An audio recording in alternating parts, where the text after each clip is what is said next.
How many Gilgulim does one get into after you die? Is there a limit? Is there a top number of Gilgulim a person can get into? How many nations? And my other question, it's really the Gemara's question. What happens to Beinoni? People are not Tzaddikim and not Rishoyim. Where do they end up? Yeah, please. Okay. Yeah. And who was the first woman who spoke about Olam Haba? The woman who told David the Melech about the world to come. So many interesting questions, so many interesting topics to do with death and life after death and how to prepare. And this is very, very important for each and every person. So let's just dive into the Gemara in Shabbos, in our daily Gemara Shir, Shabbos Kuf Nun Beis Amud Beis. Tonu Rabbanon, this Shir is Le'ilu Nishmas, my father, Menachem Ben Akiva, and Pinchas Ben in Aaron ben Pinchas Yehuda. Tono Abanon. We were learning about the we were learning we were learning about the last psukim in Koheles. And what does it say at the end of Koheles? Tono Abanon. V'aruach toshu v'lo Elokim asher nisana. Yeah, meaning the body goes down to lie down under the offer, in the dust, in the dirt, and the ruach, the spirit, goes back to the Elokim, to God, who originally gave it to you. So before we continue, I want to just rehash something we said yesterday about the body going down. Although the body is going down and it seems as if the body is gone, lost, nothing, eyes closed, no faculties, no nerves, that's what we think in our own physical eyes. Chazal know better. And Chazal tell us that the mace knows what's being spoken about him for a while, either until the kvura, until the burial, or until his body gets eaten up, which doesn't happen to everybody. Some people, the bodies do not get eaten up. So they probably know a lot all the time. Basically, the Gemara says that a mace knows, a dead person knows what they say about him even after his death. So what? So what does that tell me? That he knows what's being spoken about him, and therefore what? What should I take from there? So we said yesterday that people like Chevra Kadisha should not speak dvorim betelim. Don't be involved in frivolous talk when you're next to a mace. That's true. And the Smag, Sefer Mitzvahs Gadol, when he enumerates and he counts the Isurei Derabanan, and Avelus is all Derabanan, the Asay Derabanan, he says they shouldn't speak next to the mace, either Dvarim Betelim nor Divrei Torah. That's a different Gemara, the Gemara in the Brachas Daf Yud Ches, that speaks about the concept of Lo'ag larash. Lo'ag larash means don't make fun of the poor person. Yeah, if your friend can't afford something, don't no, don't flaunt it in front of his face. So since a dead person is very frustrated, they can't learn Torah anymore, and he can't do mitzvahs anymore. That's why you're not supposed to learn Torah next to the mace. All the Tehillim you say is just for Izil and Neshama, so that's good for him. You were supporting him. The Tehillim are for him, and so and so and so forth. But when you're next to him and you learn your own chavrusa, stam, that's very painful for him psychologically, and you don't do that next to the mace. Weiter. What about the spiritual side? What about the ruach, the soul? Says the Braisa, Tna loy k'moy shenosano lecho betaro, afato betaro, which means, why did the Pasuk have to say, Elokim asher nesono? Everybody knows the soul, the neshama, was given to us by Hashem. So why do you have to say the neshama goes back to Hashem that gave it? If it says going back to Him, then I know He's the one who gave it. Elamai, just like Hashem deposited the neshama to you, and it was a pure neshama. Every neshama that comes to the world is pure. So too, you have to do your best to give back the neshama to Hashem in a state of purity. That is so. Mashal Melech Basar Vadam, and we're going to give a very strong mashal over here. A king, Basar Vadam, a king of flesh and blood. Shecholak Bigda Malchus Lavodov. He was mechalak. He gave over. He deposited and gave Bigdei Malchus. It was not a gift. It was a deposit. He gave them the royal garments. He gave them royal garments, very fancy, nice, silk and gold garments. Yeah, very, very nice, very refined, belonging to the king. And he gave it to his slaves. So what did they do with that? Pikhin Shabahen, the smart ones, the intelligent ones, Kiplum, they folded them over. v'nichum b'kufsa, and put them in a box. They knew this is not, I'm an Eved. I'm supposed to do menial work in the field, in the river, here, there, to clean the toilet. I'm not going to wear the Bigdei Malchus that were given to me. I'm going to put them in a box and leave them there. Tipshin shabahem, the stupid ones, the foolish ones, holchu v'osu b'hen melacha. The foolish ones said, aha, great, I have such a great royal garment. I'm going to clean the toilet with the royal garment. Yeah, great. Liyomi bikesh HaMelech Eskelov. Eventually, after many days, the Melech requested that his kelim, his garment, should go back to him, and it was unexpected. What happened then? Pikhin sheben ichzir mulok shen beguhatzin. The smart ones gave him back the kelim when they're nicely ironed, nice, nicely pressed, clean, pristine, very good. They gave them back the clothes clean. Tipshin shabahan, the foolish ones, ichziru mulok shen meluchlochin. They gave him back the clothes when they're dirty. Oh, dirty clothes. Samach HaMelech nekas pikhin. The king was happy when he faced regarding the pikhin. He was happy with the smart ones. Because likos tipshin, and he was angry. He was upset with the foolish ones. Soon we're going to see what's a mashal and nimshal. Al pikhin omar. The pikhin, he said. What did he say? Al pikhin omar inosnu kela la'oitzal. My kelim, my garments will go back to the oitzal, to the treasure house. Very good, to the treasure house. Vehem yelchu lebasem l'shalom, and they'll go home and be nice and peaceful, be at ease, at peace, all good. Val tipshin omar, the tipshin, he said, kela yinosnu lekoives, when ischabshu bebeis asurim. And the tipshin, he said, my kelim, my garments will have to go through very painful process of laundry, of washing with very hot water, if you get the mashal. And they'll show themselves will stay in jail. I'll sentence them to life imprisonment. Yeah, imprisonment. So Afakadosh Baruch Hu, so Kadosh Baruch Hu, Al Gufen Shel Tzadikim Oimer. Yeah, actually before that, I want to stop here before the Nimshal, because the Nimshal is kind of very obvious, but there's a lot to say about the Moshel and Nimshal. So we all understand that, what's the story over here? We get the Neshama. The Neshama is the Melech's garment. Yeah, Hashem is all Levushim, and the Levush that we have, meaning the Neshama that we have, is a godly spark, is part of Hashem, belonging to Hashem. It's deposited to us. Elokai Neshama Shenasato Bi, Toirohi. And we're supposed to keep it in a box and keep it very, very clean. Make sure the neshama is not dirty. And people who do that, that's great. And people who don't do that, people are showing what happens to them. Their neshama, oh no, let's start the good way. The tzaddikim, the neshama, the garment itself is the neshama.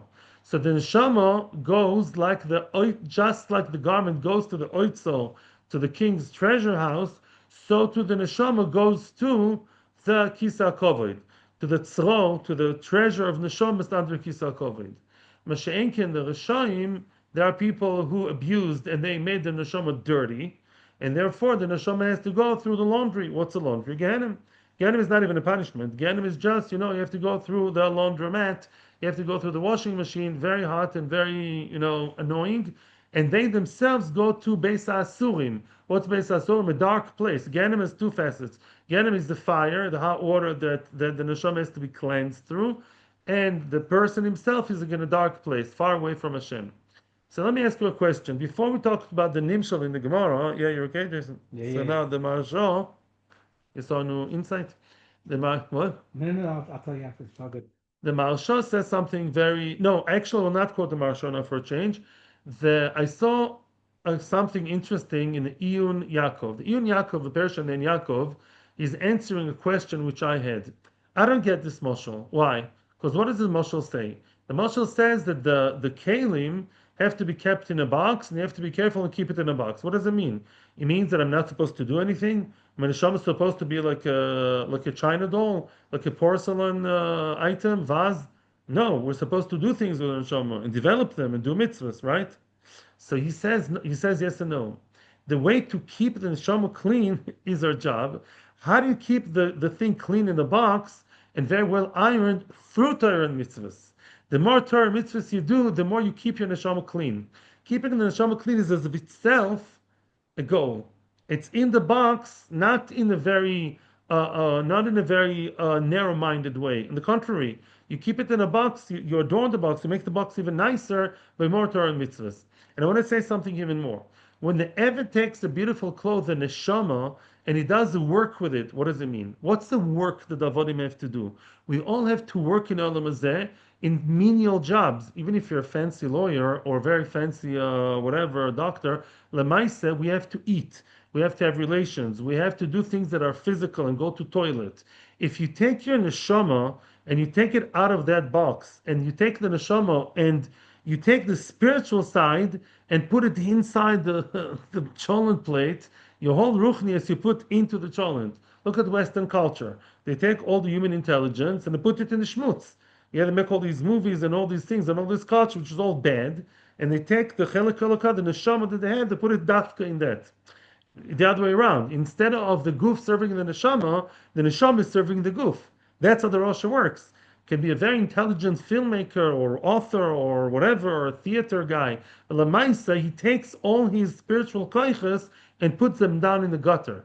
That's the Eved that takes his kli and uses it for the bad stuff. That's, I think, the beauty of this moshul. Now, what happens at the end? Now, let's see what is the nimshal. With tzaddik the other way around. He takes the food and he takes the physical needs and he elevates them and he brings them into the clean box to make it even cleaner. He uses the gashmias for that beautiful garment that he has inside. HaKadosh Baruch Hu, similar to that king, Al Gufen Shel Tzadikim, what happens to the body of the tzaddik after 120? Omer, it says, a pasuk in Ishaya, if I'm not mistaken, Yova Shalom, Yanuchu al Mishkavaisam, when the peace comes, meaning the peace meaning the death, for them it's peaceful. For the tzaddikim, they rest in peace. Kepshutoi, yeah. And Yenuchal Mishkavaisam, the rest of the Mishkavaisam, they're good. The body is not developing much after the Kvura, but the body does not decay when it comes to real tzaddikim. And even if they're not such tzaddikim, they rest in peace. What happens to the neshama? It says, "Voice and nefesh adon yitzruro b'tzroi rachayim." Oh, what does that mean? This is something Abigail told David.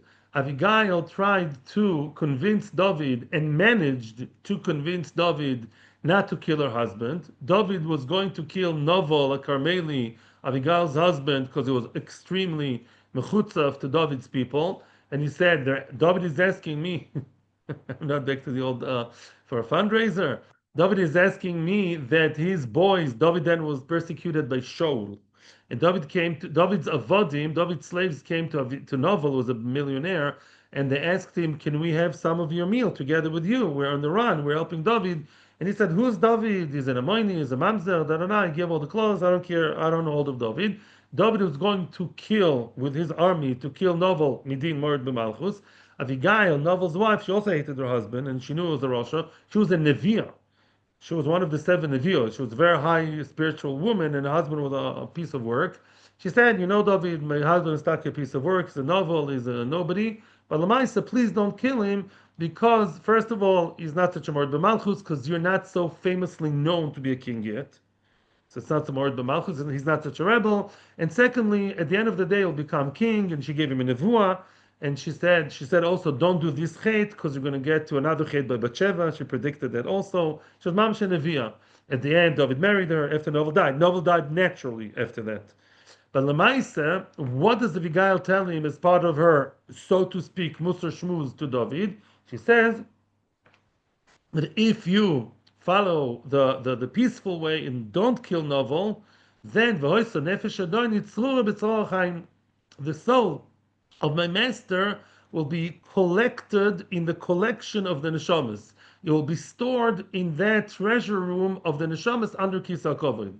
So here's already a very clear allusion, Rav Neugershel always quotes that, of a person in the Tanakh clearly alluding to Olam Haba, and that was Abigail. And that's what happens to the neshama of the tzaddikim, like David. David is a tzaddik. Al gufen shel Rishoyim oimer. Now let's go flip to the other side. What about the Rishoyim? Al gufen shel Rishoyim oimer. The goof of the Rishoyim, it says, Ein shalom amar Hashem l'Rishoyim. There's no peace to the Rishoyim. The Rishoyim will not rest in peace. Even their body is suffering with the Rima, Toleah, and Chibut HaKever. This is again Avigail talking. What happens to the Neshama Barosha? The nefesh, the soul of the oyev, of who? Your enemy's soul, Hashem will catch it, or Hashem will throw it. There are two explanations. B'toch kafakela, likloa in modern Hebrew also is like to shoot, yeah, to snipe, yeah, like kolea. People in the army know it, yeah. So basically, the nefesh of the Rasha will have kafakela. The Gemara later will explain what kafakela. Who is the Avigail referring to? Her own tachshit. Marsha says her own husband. She knew that. She said he'll be punished anyways. You don't have to do anything. He's going to die, and he'll be in kafakela, and all will be well. Yeah. So the Rishonim are in kafakela. No reason to explain this now because the Gemara will do a much better job than me. Tanya Rabbi Lezer is now giving us the full descriptions of Olam Haba for both tzaddikim and Rishonim, and he says Nishmosen shel tzaddikim gnuzos tachas kisa kovod. In other words, the highest place you can reach in Olam Haba, and as we said yesterday, there are many levels, there are many sectors, and the biggest one, the highest one, is mamish being under kisa kovod, mamish feeling the closeness of Hashem, being with Him. Wow, who can imagine that? Under Kisa Kavod, the glory of Hashem. Shenemar, how do you know that that's what's going to happen to tzaddikim? It says, "Voice nefesh adoni yitzru b'tzorah chaim." The nefesh of my master will be collected, will be gathered with the other neshamas at tzorah chaim. By the way, that's what they write, as far as I know, in each and every matzeva, right? Taf nun tzadi besei. You know what that stands for. In many plaques for donors, yeah. Taf nun tzadi besei. These are the words of Avigail. Teheh nishmoso yitzrura b'tzorah chaim. May his soul be stored in the treasure house of the Chaim. V'shel Rishoim. What happens to the Rishoim? The neshama of the Rishoim zoymimos v'holchos. What's zamam? Zamam is a muzzle. In other words, the neshama of Rasha is like jailed, is like muzzled, is not able to function. That's terrible. That's very sad. What's kafakela? Here we are. Umalach echad. One malach stands in one side of the world. Another angel stands in the other side of the world. That's a big distance. And basically, they lahavdil play soccer with the neshama.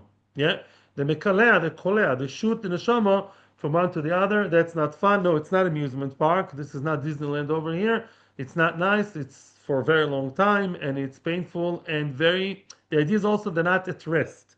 In Olam Hazeh, they were not in the right place. In Olam Haba, they maintained that situation, that state of being not in a restful place. Shenemar, ves nefesh oivecha, again Avigail talking, nefesh oivecha ekalena b'toch kafakela. Okay, the Marsha has a different explanation. Marsha says that kafakela here actually means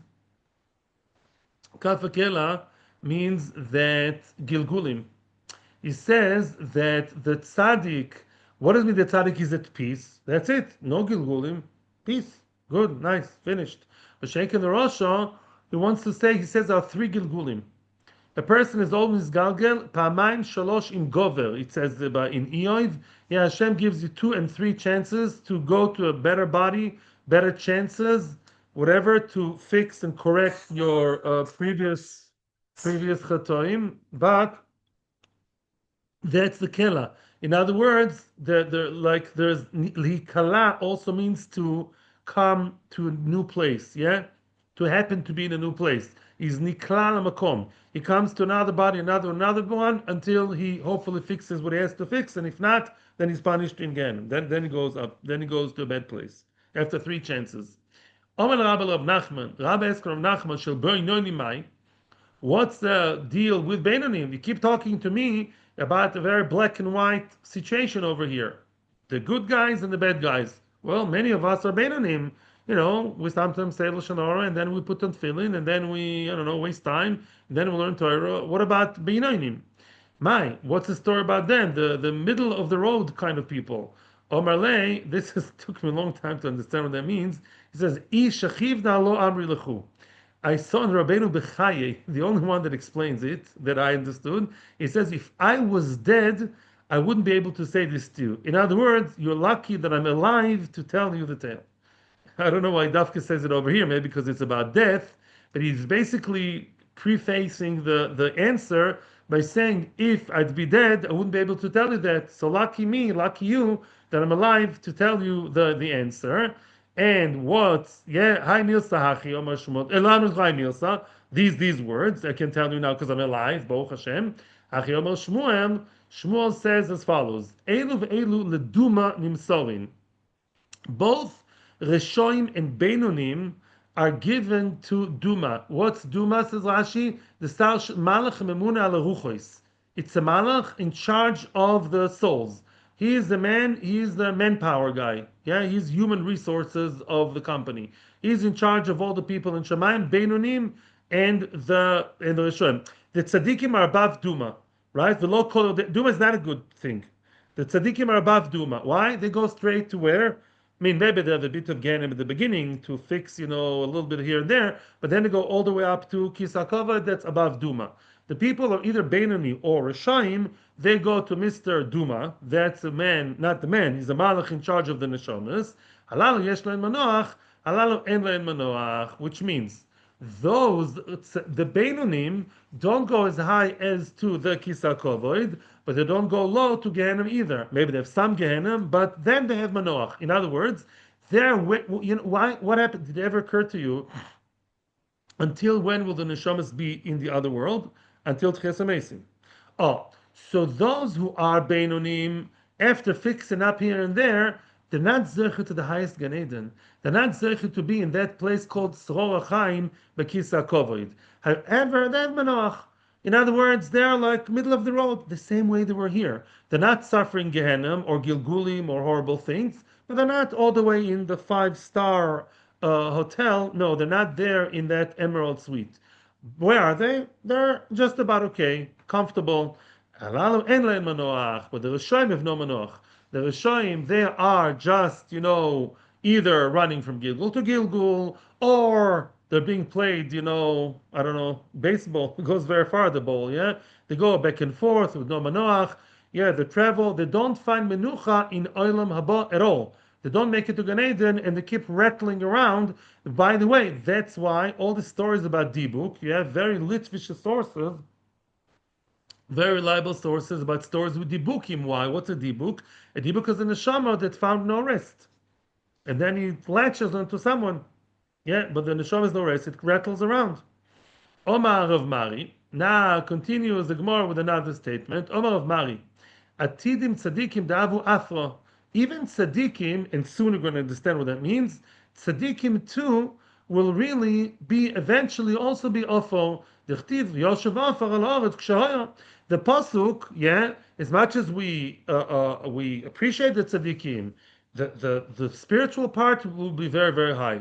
But the body, the offer will be offer. The tzaddikim too will become eventually like part of the dust, of the earth, of the dirt, because Shlomo Melech, yeah, in the closing chapter of Koheles, is not discriminating. He's talking about everyone. It says, Yoshev Ofar, it's Kshoyo. You came from dust, like from Odom Arishon, you come back to dust.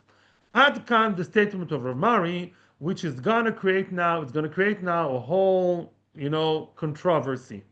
Story time. Hanu Kipuloi, once upon a time, there were Kipuloi, there were diggers. There were people, like, I don't know, gardeners. Their job was, choifrim, they were diggers. The Avukapli be'arda of Nachman, they dug in the field, in the garden of Rav Nachman. Okay, all very nice, right? All of a sudden, Nocharbu Rav Achai Bar Yoshaya. Rav Achai Bar Yoshaya was buried there. I guess we're not aware of that. And all of a sudden, he was, from his grave, being dead, he rebuked them, he gave them a shout, he scolded them, hey, stop it, you're bothering me, I'm sleeping, stop. Yeah? Also, Rav Nachman, they came and told Rav Nachman, Nocher ben Gavra, there is a man there, it looks like he's dead, and he's upset with us. He's giving us the chocho, he's giving us the scolding. Also, Vomerle, he came. Rav Nachman wanted to know what's going on. Vomerle, man yumar, who are you? If I may know, who are you? Omerle, and he told him, Ano Choy Bar Yoshia. Yeah, I'm a Choy Bar Yoshia. Nice to meet you. I'm dead. Oh, I'm alive. Nice conversation. Different people, different cultures. He's alive. He's dead, and they're talking. You have to be an Amoira for that. So Achoy Bar Yoshia, I'm a Choy Bar Yoshia. Nice to meet you. Omerle, V'lav Omarav Mar Yatidi Tzadikim Davu Afra. How come you're talking and you're so communicative? I don't know dead people. I didn't know dead people are like that. Even though you're tzaddik, I'm sure. But Rav Mari says that tzaddikim will be awful. So he's supposed to be dust and not a talking human being. Omar Lei. So now he was very blunt with him. The dead man, Rav Acha Beroshia, was deathly was lethally blunt. He says, "Umani Mari delo yadanali." Who's Mari? I don't know him.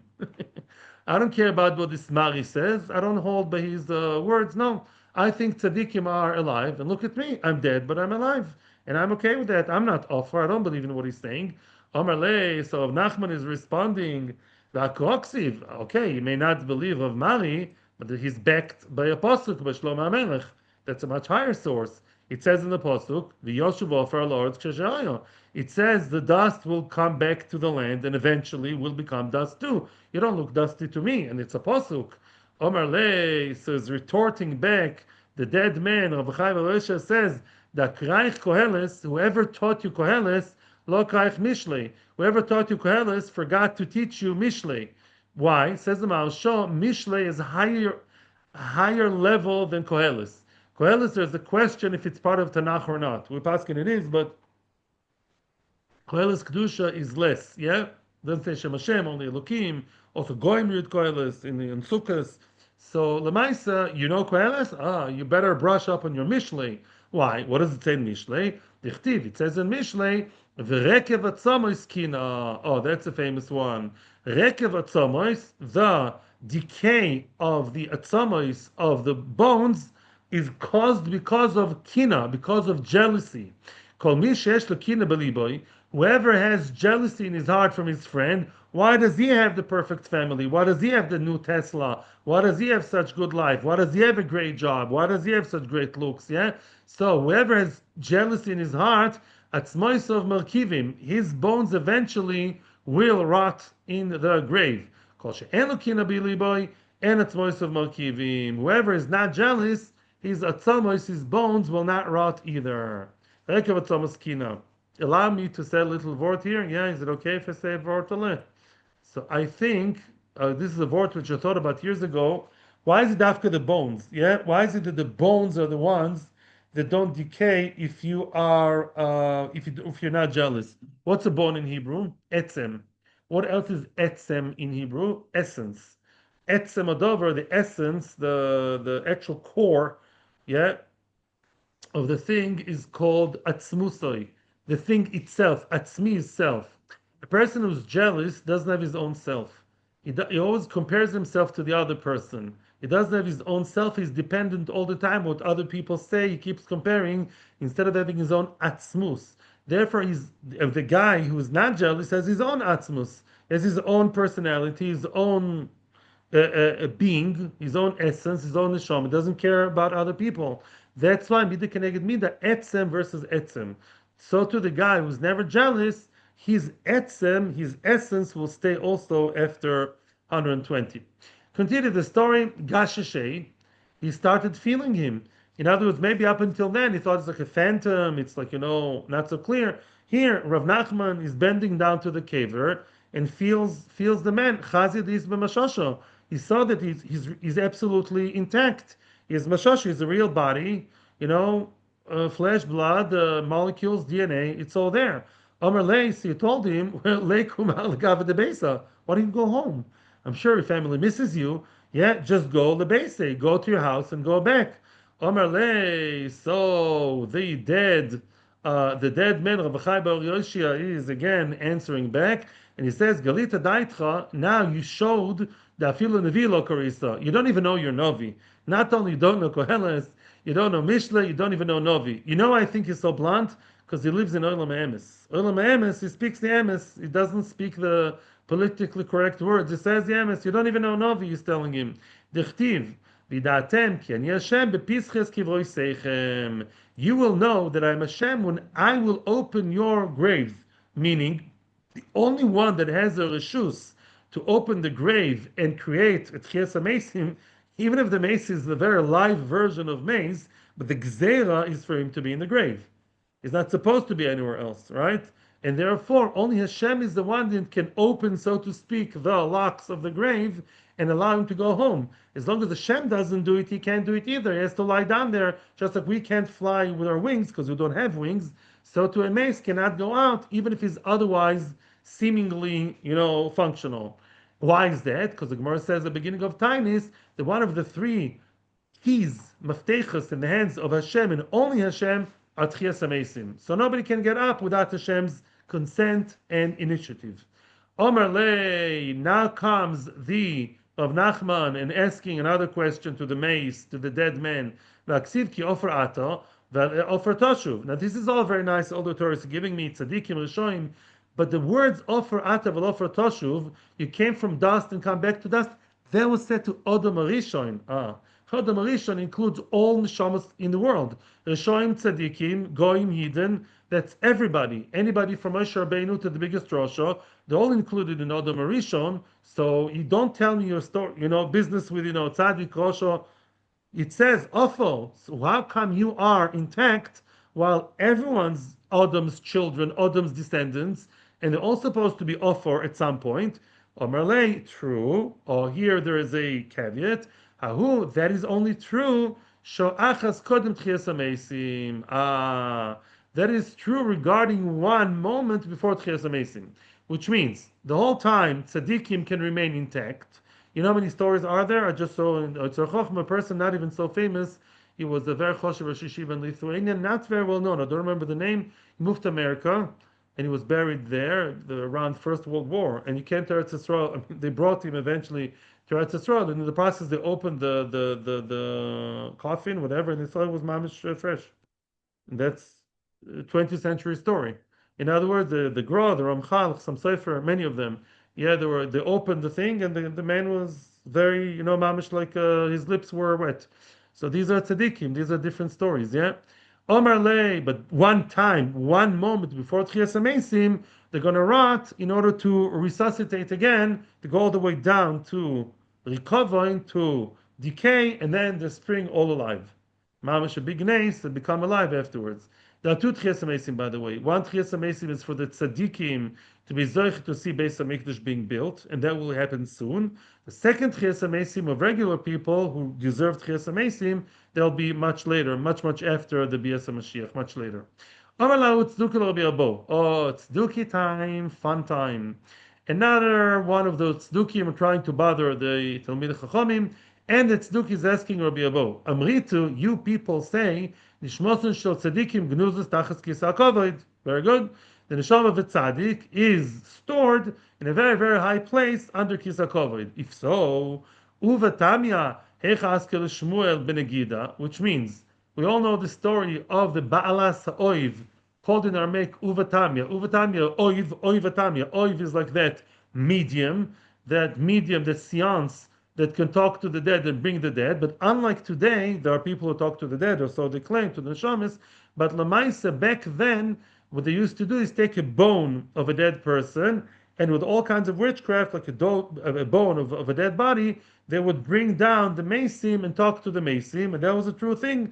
This was a Jewish woman. She was the mother of Avner, Ben Er, who was Shaul's general in the army, and he came with her. In other words, Shmuel and Avner came to Avner's mother to ask for advice if she can bring Shmuel, Hanovi, down, because they wanted to ask Shmuel a question if to fight against Plishtim. And Shmuel said to Shaul, listen, dude, tomorrow you're going to be with me. Meaning, it was bad news and good news. Bad news, you're going to die. Good news, you'll be in a high place in Gan Eden in spite of everything he did to David. Why? You know why? He was Zeicha to Gan Eden even though he was not nice to David, because he regretted. He regretted the Averos and he felt busha from Shmuel. But in any event, how did that woman manage to bring Shmuel ben Agida? He's in a very high place. Yeah, and she's just a witch. And how can she bring a neshama from such a high place, all controlled by Hashem? Omerle, so he answered him and he said, "Hasam besoch 12 chodesh hava." You're right. At some point, Enochinami, you're right, Mr. Tzduki, and you're wrong. Once the neshama is very, very high, it's beyond the control of the medium. However, within the first 12 months, then the neshama is not stored in the Tzlor HaChaim yet. The Tanya, it says in the Raisa, Kol Yud B'Schoidesh, for the first 12 months of the life after death of the neshama, Gufoy Kayim, the body is there, the body is still existing, the tzaddik, and the tzaddik's body is intact, is still all there. V'nishmasay oilo v'yoredes, the neshama goes up and down. In other words, the neshama goes up and down, not yet at rest. It's still connected to olam hazeh. It's traveling from the highest place to the lowest place. You can catch it. It's coming down. The Baal HaSoiv is now catching Shmuel at a very opportune time. After 12 months, Haguf Botel, Venishmasoi Oilo, Veshuv Eno Yoredes. After 12 months, the body is not there anymore, and the neshama goes all the way up, the body all the way down. I am not sure how that works with what we said before, because they say there are people who for years are still intact, and here it says after 12 months. This is a question which I'll have to deal with on Wednesday. But Lamaisa, what it says over here is that after 12 months, the body is less functional, less something, is not there anymore, and the neshama is all the way up there. And then, Enochinami, then the mediums cannot catch it. Now, I'm not saying if I believe it or not, but there are going nowadays, and it seemed to be right from what I've heard, and I know somebody from the family researched it, and they say that they can chap a neshama and talk to the neshama, whatever, as long as it's around here. Once it reaches a high place, they can't talk to it anymore. It's interesting. Again, I know it may sound cuckoo, but I'm saying interesting that even those 2025 goyim, they happen to something written here before Shem Gemara. Yeah, Vishuv and Eredis, then the soul doesn't go down anymore. Omar Rav Yehuda Breder Rav Shmuel Bar Shilas, and we're going to finish with that. Yeah, Rav Yehuda Breder Rav Shmuel Bar Shilas says the following, quoting Rav, Mespeda shel Odom nikar im ben olam abahu im lav. The way people are maspid a person, yeah, then you know if he's going to go to olam haba. Rashi, im kosher hoyo, if it was an ish kosher, you know what that means? That there was never any rumor about him that he did something really bad, even when he was young. If it was really a kosher, good person, everyone cries over him with real tears, and they speak very highly of him. And if not, not, yeah. I will not continue now. I will not continue now because I want to get better prepared. We'll finish now. Okay, so Be'ezras Hashem, Wednesday we hope to finish the parak. Let's just get ready. Wednesday, tomorrow there's no shir. I'm so sorry. Mazel tov to my nephew. And no shir tomorrow. And Wednesday we're going to meet again and hopefully finish the parak and maybe start the last parak of Shabbos. Boisai, wow. Yeah. Last parak of Shabbos is happening when? Wednesday. We're going to start the end. We have to prepare the siyum. Are we going to have flesh in the 9 days? Hopefully Mashiach will be here. And even if not, we'll see. Maybe we'll make a siyum the 9. Maybe we'll happen to finish it anyways. I'm not doing this on purpose. Atzlacha bracha. Thank you so much to Torah Anytime. Such amazing staff were always very helpful to me. And thank you to those who watch us on Torah Anytime. And thank you to Tzvi from here watching us in Zoom. Thank you for you being here. Atzlacha uvracha. Thank you.